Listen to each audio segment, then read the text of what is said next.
big shots. What do you think about Joel's the game winner? That's the MVP of the league right there. You know, fortunate enough that I couldn't help, but we just rallied. We found a way to win, and that's what the playoffs about. You know, I kept talking about it in the regular season. It might not be the prettiest game, you know, but we found ways defensively. I think we were really good down the stretch. Tobias, you know, had some really good defensive plays. We limited him to one shot. We gained rebound, and we gave ourselves a chance to win on the road. You know, that's all you can ask for. So what were you watching on that last play, like from your vantage point? Are you focusing on Joel and you know, like what? It was such a wild play, you know. No, I mean Doc drew up a play. I mean we talk about execution. We talk about you know, the things that we need that we can control and things in execution, especially down the stretch, and we go over things like that in practice and shoot around. So Doc drew up a play. I think Fred VanVleet was, you know, in the paint, and Tobias had a really good screen, and Joe came off, and, you know, he got a shot. Can you talk about the collective fight that it took to force overtime in a game in which you guys never led up until overtime? Yeah, I mean, it wasn't pretty, man. Like, we knew they were going to come out, you know, with the energy and intensity, and, you know, we were sustained it. Then they got us up down with 17 points, I think. But we just found a way to keep chipping away. Both ends of the ball. I think execution, you know, just making sure offensively our spacing is right. We got a good shot every single time because when we got a shot up, you know, we were shooting a pretty good percentage. And then, but they did a really good job of just being active and turning us over. So just we wanted to get a good shot up and not give them opportunities in transition, and then defensively just making sure we were on our spots and corralling, you know, Fred and Siakam. Joel faced a lot of adversity just being in the room tonight. What he was able to do say about who he is as a player, as a person, as a teammate? I mean, we've been watching, you know, his skill set all year long, and how great he's been.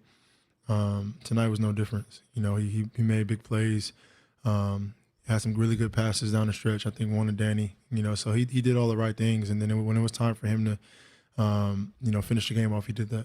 Even to that point, though, he had a long first half. He only had like 5 points, but in the second half, obviously, he was able to kind of go off. What do you think the difference just was for him? That's why we have a complete team. That's why you got guys that help each other. You know, we all want to play great every quarter, every possession, but it's not possible. You know, so he didn't have a great first half scoring wise, but I think defensively he did some really good things, and then, you know, we just kept fighting, kept chipping away. I think that third quarter we stepped it up, and then we gave ourselves a chance to win. Like, that's all you can ask for in the postseason, especially on the road. You give yourself a chance, one or two possessions, and you live with the results. Well, he kept this team afloat during the first half. Was Toronto playing you differently defensively at all, or just? No, I was just being aggressive. You know, whether it's scoring the basketball or making plays, finding guys. You know, so yeah, we're just happy we won. Man, it wasn't pretty, but you can live with winning. James, James, you and Embiid are so lethal in the pick and roll. Specifically going up against Precious and OG when they're like switching on to either one of you. What's the main challenges in going up against those two? Like size, you know, long defenders, very active defenders. So it's just a matter of, you know, who has it going, you know, whether it's me or Joe. You know, he rolls to the post, we give him the ball in the post, they double team, and we just make the plays after that. So it's just playing free, playing for each other, and I think we all got to sacrifice, and we've been doing a really good job of that, and that's why I think offensively we've been so solid. James, with the lack of experience you guys have together as a group, you having just come here in February, I guess, where do you find the poise in those moments? Like, how do you come together and not let a game like that slip away? I mean, for me, I just try to communicate and help guys. Obviously, Tobias and Joe, and you know, and Danny has the experience. They've been in postseason runs and things like that. We're just trying to, you know, continue to help Tyrese, and for him, I think just playing, like using his speed and his freedom. I think that's what makes him great. And then just, you know, when it's time they go on runs, we buckle down and get a really good possession offensively.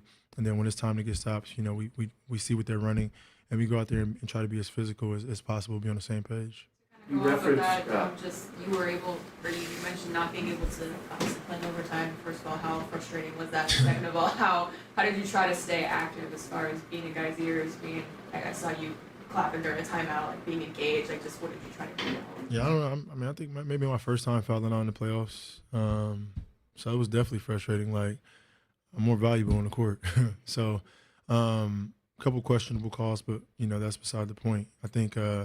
Just trying to do whatever it takes. I think get outside of myself and be the biggest cheerleader, be the biggest helper I can. And then there's a point where it's like guys are in the game, so I don't want to like over talk them and over, communicate. But just trying to help as much as I can when I can. But other than that, just have faith and cheer the guys on.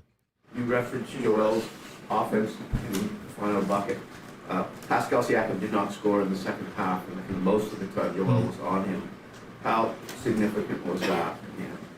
We like that matchup with Joe. Obviously he's much bigger, and then can contest his shots and contest his rim attempts. So obviously he can't do that for 48 minutes just because Siakam has the ball primarily throughout the course of the entire game. But as much as we can, especially down the stretch, we like that matchup. And for us, it's just making sure we're on the same page and helping each other. James, you had That's one goes. James, you got to go up against OG in his rookie season, the year you won MVP. What have you made of his growth as a player, especially on the offensive end where he's dropping 20 games? OG's gotten a lot better, man. I think offensively, just his ball handling and his shot. I mean, his shot making was great tonight. He kept them in the game. Coming into the game, coming into the NBA, I think he was just a defender, long, athletic, not really a great shooter. And as time, he put the work in, and he's definitely evolved his game.